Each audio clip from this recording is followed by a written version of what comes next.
తూర్పుగోదావరి జిల్లా మొగల్తూరు మండలం రాజుగారితోట గ్రామం హైవే పక్కన ఉన్న మామిడి తోట వద్ద రాపాక చంద్రారావు అనే వ్యక్తిని కొట్టి 2 లక్షల నగదు ఎత్తుకెళ్లారు దుండగులు.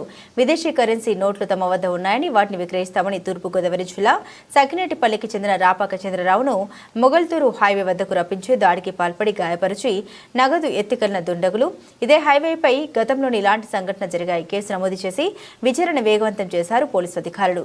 ఇటీవల కాలంలో నియోజకవర్గంలో భారీగా పెరిగిన దొంగతనాలు, హైవేపై దారి దోపిడీలు చేశారండి.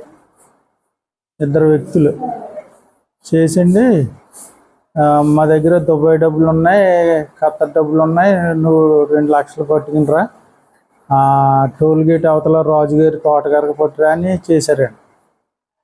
చేసిన తర్వాత అది నిజమనుకుని నేను నమ్మను సార్. అది నమ్మండి వాళ్ళు రమ్మన్న చోటుకి నేను వెళ్ళేసరికి సార్ అక్కడ నన్ను ఉంగమెట్టి కొట్టేసి మొఖమంతా గుద్దేసండి. చెప్పుడు గుద్దులు తల మీద ఇవన్నీ కొట్టేసండి.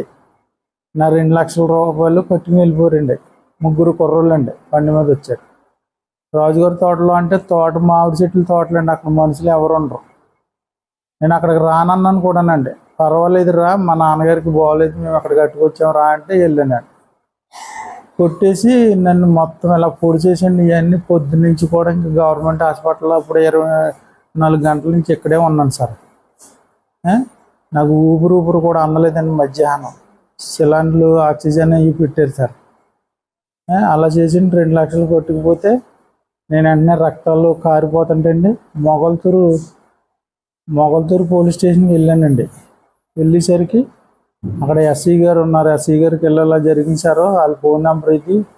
నేను ఎందుకైనా మంచిదని వాళ్ళు వాయిస్ రికార్డింగ్ కూడా చేశానండి. వాళ్ళు నిన్న నైట్ 6:30 చేసింది. చేసేసరికి అవన్నీ ఎస్సీ గారికి వినిపించానండి. ఎస్సీ గారు యాక్షన్ తీసుకెళ్ళి వాళ్ళని పట్టుకున్నారండి. పట్టుకుని తీసుకొచ్చి బంధించే స్టేషన్లో పెట్టారు సార్. నన్ను అయితే ఇవాళ ఉదయం నుంచి కూడా ఇంక ఈ హాస్పిటల్లోనే ఉన్నాను. తర్వాత ఏం జరిగిందో నాకు తెలియదు. తల దిమ్మి వచ్చేసి మొఖం పోయి నరాలు కూడా లాగేసినాయండి. మొత్తం నరాలు ఈ పక్క నుంచి లాగేసినాయండి. జరిగింది అది సార్.